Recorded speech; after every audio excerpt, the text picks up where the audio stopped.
Russian troops launched another missile attack on 𝐒𝐤𝐫𝐚𝐢𝐴 airfield in Dnipro. As a result of the hit, the MiG-29 fighter was destroyed. Throughout the week, Russian armed forces inflicted damage on enemy targets in Kharkiv. One of the targets was a railway depot in Osnoviansky district, as well as an industrial zone located nearby. Russian troops also attacked elements of the enemy's power infrastructure. In Shostka, drones hit the territory of a central heating power plant, and in Konotop, damaged one of the electrical substations. Ukrainian units, in turn, resumed attacks on the territory of the LPR after a short break. In the suburbs of Luhansk, one of the Storm Shadow missiles hit the building of the former Academy of Internal Affairs, and in Dovzhansk, ATAK-MS missiles hit a fuel depot. The enemy also attempted to attack facilities in the Republic of Tatarstan. Both drones were shot down by air defense forces in the area of Yelabuga and Nizhnekamsk. Destruction and casualties were avoided. At the same time, the enemy does not stop making combined raids on Crimea. 2 civilians were killed in a missile attack in Simferopol. In Alushta, missiles hit an empty building, and naval aviation sank 3 USVs near Sevastopol. In Special Military Operations Zone, Russian troops are holding the initiative and advancing on several sectors of the front. In North Ukrainian direction, the enemy continues to build fortified areas on the border and trains personnel at landfills. In Slobozhanska direction, Russian troops are fighting in Vovchansk. The territory of the Volchansk District Police Department has come under the control of Russian troops, and fighting continues on the territory of the aggregate plant.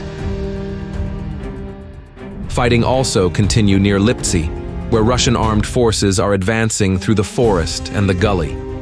The enemy holds off attacks after the redeployment of significant forces, including from the strategic reserve. In Kupiansk-Svatove direction, Russian armed forces advanced in the direction of Stelmakivka, to the outskirts of which less than 2 kilometers remained.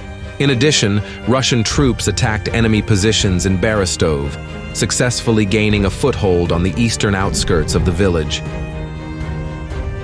Positional battles continued in Lyman direction on the approaches to Terny and Yampolivka. Russian aircraft and artillery continued to strike at Lyman, that is a transport hub of the Ukrainian group in the area. Fierce fighting continued in Siversk direction to the northeast of Bilohorivka, where the AFU carried out counterattacks in the direction of Shepilovsky Mountains. Russian assault groups seized a stronghold south of the chalk quarry on the outskirts of abandoned gardens east of Artemonovsky boundary.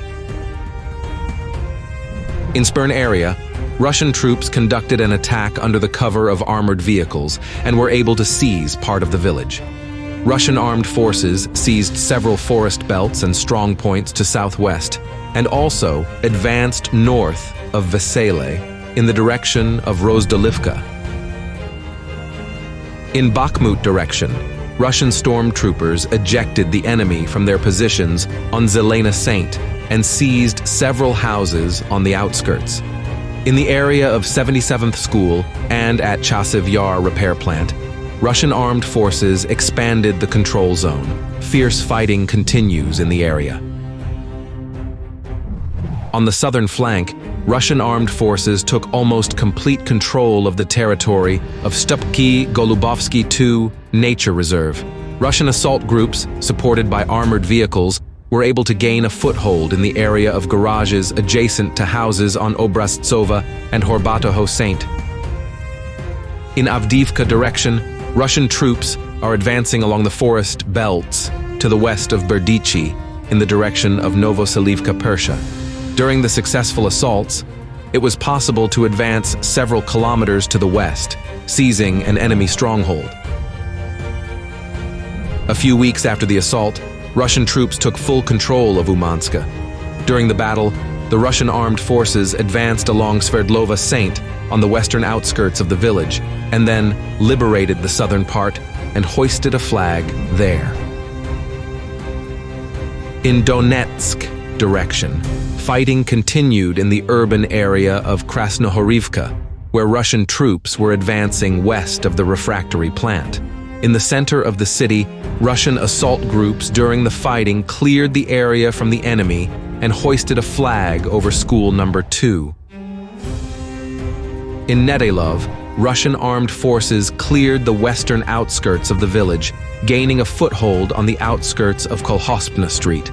At the same time, fighting continued in the southern part of the settlement in the area of poultry farm and farms. In Vuhledar direction, Russian assault groups seized several forest belts south of Kostiantynivka, clearing the AFU stronghold. Russian troops were also able to improve the tactical situation south of Paraskoviivka by advancing along the reservoir.